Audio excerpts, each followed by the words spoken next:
ஆத்ம நமஸ்தே. அனைவருக்கும் தமிழ் புத்தாண்டு வாழ்த்துக்கள்.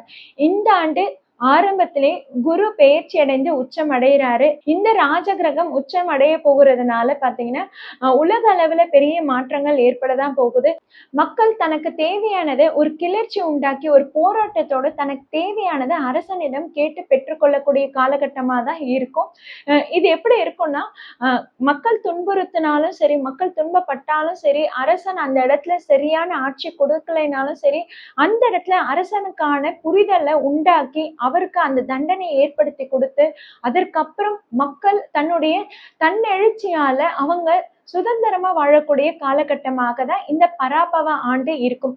இந்த பராபவ ஆண்டு என்பது இந்த ஆண்டு ஏப்ரல் 14 முதல் அடுத்த ஆண்டு ஏப்ரல் 13 வரைக்கும் இருக்குங்க.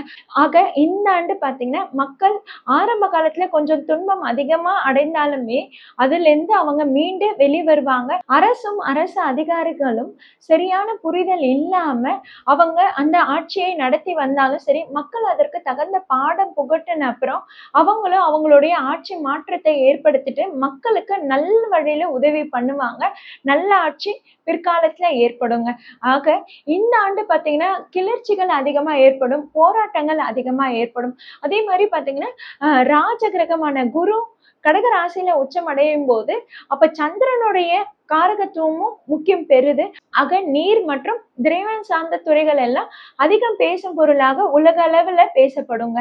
அதே மாதிரி பாத்தீங்கன்னா மக்களுக்குமே சரி, தான் செய்யக்கூடிய வேலையிலையும் தொழிலையும் பாத்தீங்கன்னா ஒரு பரிணாம வளர்ச்சியை பார்ப்பாங்க. அதாவது இத்தனை நாள் இருந்ததை விட இப்ப இன்னும் கொஞ்சம் அந்த பரிணாம வளர்ச்சி இன்னும் அதிகமா மேம்படும். நிறைய பேருக்கு வந்து வேலை தொழில்ல ஃபீல்டே மாறுற மாதிரியான சூழல்களும் ஏற்படுதுங்க. ஆக உலக அளவுல இந்த மாதிரி மாற்றங்கள் ஏற்பட்டாலும் தனிப்பட்ட முறையில நம்ம ராசிக்கு எந்த மாதிரியான மாற்றம் ஏற்பட போகுது, எந்த காலகட்டம் நமக்கு முன்னேற்றம் ஏற்பட போகுதுன்றதை நாம தொடர்ந்து பார்க்கலாம் வாங்க.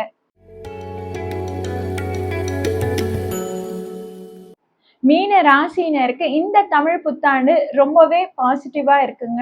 ஆமாங்க, உங்களுக்கு 7.5 சனி நடக்குது, ஜென்மத்துல சனி இருக்கு, 12ஆம் இடத்துல ராகு, 6ஆம் இடத்துல கேது, நிறையவே சோதனைகள் அதிகமா இருந்திருக்கும். உடல் உழைப்பு அதிகமா போட்டிருப்பீங்க, ஹெல்த் இஷ்யூஸ் அதிகமா ஏற்பட்டிருக்கும், சரியான தூக்கம் இல்லாம நிறைய குழப்பங்கள், நிறைய அவமானங்கள், குடும்பத்துல தேவையில்லாத சஞ்சலங்கள் அதிகமா நீங்க கடந்து வந்துட்டு தான் இருக்கீங்க. ஆனா இந்த ஜூன் மாதத்துல இருந்து உங்க ராசி அதிபதி குரு உங்களுக்கு 5ஆம் இடத்துல உச்சம் அடையும் போது அந்த கடவுளோட அனுகிரகம் அப்படியே கிடைக்குதுன்னு தாங்க சொல்லணும். நீங்க எந்த இஷ்ட தெய்வத்தை விழுந்து விழுந்து வழிபாடு பண்ணீங்களோ அவங்க உங்களுக்கு காப்பாற்றக்கூடிய காலகட்டமா தான் இந்த ஜூன் மாதத்துல இருந்து இருக்கு. ஆக இந்த ஏப்ரல் மாதம் கொஞ்சம் உங்களுக்கு குழப்பமா தான் இருக்கும், கொஞ்சம் மனவேதனையும் பண பிரச்சனைகளும் ஏற்படதான் செய்யும். அதே மாதிரி மே மாதத்துலயும் பாத்தீங்கன்னா உங்களுக்கு பண வருவாய் இருக்கும், இருந்தாலும் செலவுகள் ரொம்ப அதிகமா ஏற்பட்டுட்டே இருக்கும், குழப்பங்கள் அதிகமா இருந்துட்டு இருக்கும். இருந்தாலும் இந்த ஆண்டு தொடக்கம் ஜூன் மாதத்திலிருந்து தான் ஆரம்பமாகுதுன்னு சொல்லணும். ஏன்னா உங்க ராசி அதிபதி குரு அப்போ உச்சம் அடைந்து உங்க ராசியை பார்வையிடுறாரு. ஜென்மத்தில் சனி எந்த அளவுக்கு தொல்லை கொடுத்தாரோ, எந்த அளவுக்கு தடங்களை ஏற்படுத்தி கொடுத்தாரோ அதை எல்லாம் தவிடு பொடியாக்கி உங்களுடைய முன்னேற்ற பாதைக்கு கை கொடுத்து உங்களுக்கு சரியான கைட்லைன்ஸ் கொடுக்க போறாரு. உங்க ராசி அதிபதி குரு தான் உங்களுக்கு நல்ல முன்னேற்றத்தை ஏற்படுத்தி கொடுப்பாரு.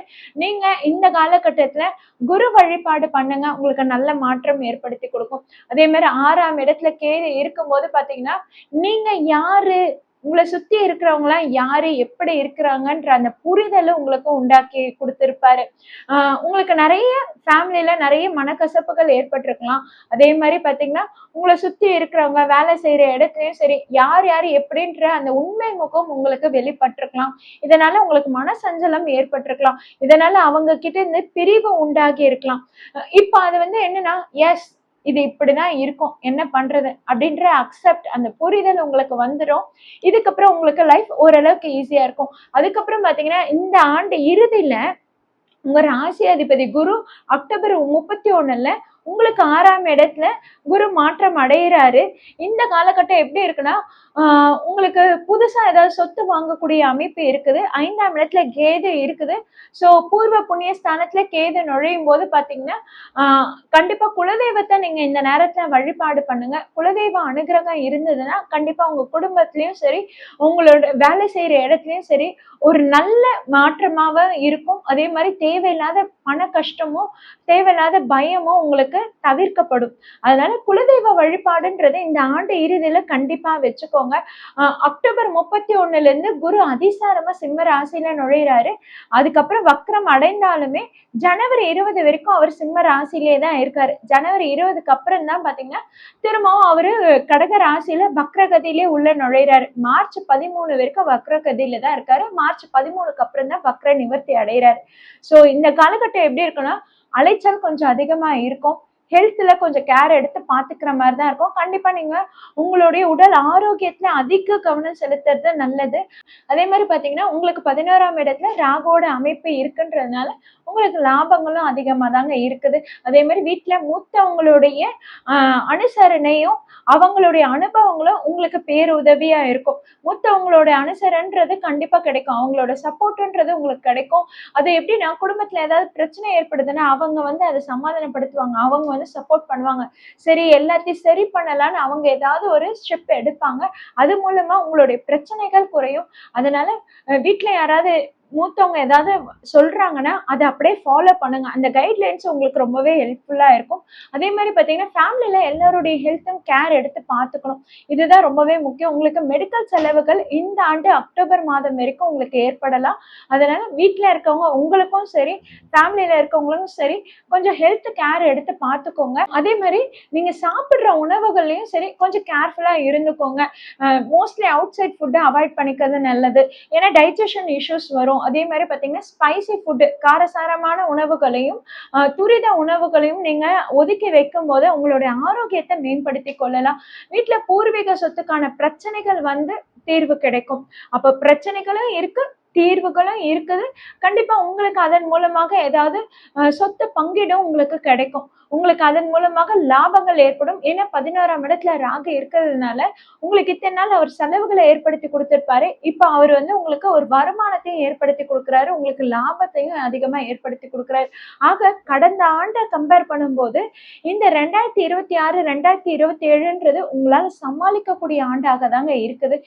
புது நபர்கள் அதிகமா அறிமுகம் ஆவாங்க. அவங்க பாத்தீங்கன்னா உங்களோட ஃபியூச்சர்ல உங்களுக்கு ரொம்பவே பெனிஃபிட்டா ரொம்பவே சஃபிஷியண்டா இருப்பாங்க. அவங்களுடைய அந்த கைட்லைன்ஸ்ன்றது உங்களுக்கு ஃபியூச்சர்ல ரொம்பவே லாபகரமா இருக்கும். உங்களுடைய ஃபியூச்சர் ரொம்பவே பயனுள்ளதா இருக்கும். அந்த மாதிரி புது நபர்கள் அறிமுகமாகும் போது அவங்கள வரவேற்குங்க. அவங்களுடைய அமைப்புன்றது உங்களுக்கு உங்க வாழ்க்கையில நல்ல முன்னேற்றத்தை ஏற்படுத்தி கொடுக்கும். நீங்க எந்த மாதிரியான தெய்வ வழிபாடு பண்ணலாம்னா ஏற்கனவே சொன்ன மாதிரிதான் 6ஆம் இடத்துல கேது இருக்காரு. விநாயகர் வழிபாடு பண்ணுங்க.